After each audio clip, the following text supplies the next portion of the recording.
చంచలం అయితే రచ్చబండలో కూర్చొని విజయంని అడుగుతూ ఉంటుంది. ఇక విజయం అయితే అలా నిల్చొని ఉంటుంది.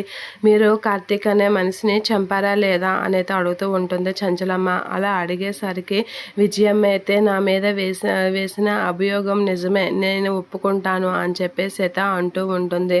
మీరు ఏ శిక్ష వేసినా నేను స్వీకరిస్తాను అని విజయమ్మ అనేసరికి అందరూ షాక్ అవుతూ ఉంటారు విజయమ్మ మాటలకి. ఇక చంచలమ్మ అయితే విజయమ్మ నేరం ఒప్పుకుంది కాబట్టి తనకి శిక్ష వేయాలి అని చెప్పేసి అయితే శిక్ష వేస్తూ ఉంటుంది.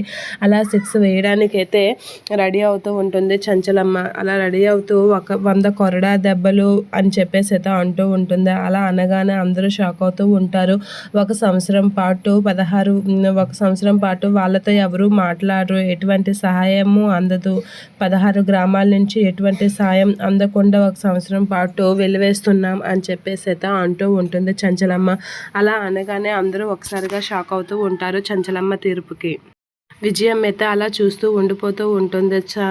అందరూ షాక్ అయ్యి సింధూర కూడా షాక్ అవుతూ ఉంటుంది. 2 ఊరు జనాలు అయితే కొట్టుకుంటూ ఉంటారు. అలా కొట్టుకోగానే అక్కడికి కలెక్టర్ వచ్చి ఆపుతూ ఉంటారు. ఆగండి అని అనేసరికి గొడవలు ఆపండి అని చెప్పేసి కలెక్టర్ అయితే చాలా సీరియస్గా అంటూ ఉంటాడు. అలా అనేసరికి చంచలమ్మ అయితే ఈ విషయంలో మీరు చేసుకోకండి కలెక్టర్ గారు అని చంచలమ్మ అయితే కలెక్టర్ గారితో అనేసరికి మేము కలెక్ట్ చేసుకునే వాళ్ళమే కాదు, కానీ రక్షణ కోరినప్పుడు మేము ఇవ్వాలి, అది మా బాధ్యత అని అంటూ ఉంటాడు.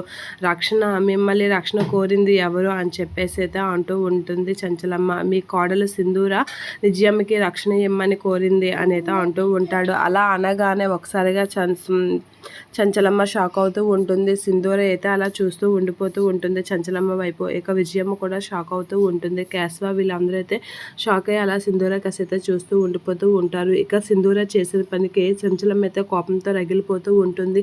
ఇక కలెక్టర్ గారు అయితే విజయమ్మకి మేము రక్షణ ఇస్తున్నాం, మీరు విజయమ్మని ఏం అనడానికి వీల్లేదు అని చెప్పేసి అయితే అంటూ ఉంటుంది. ఆ మాటలకి షాక్ అవుతుంది చంచలమ్మ.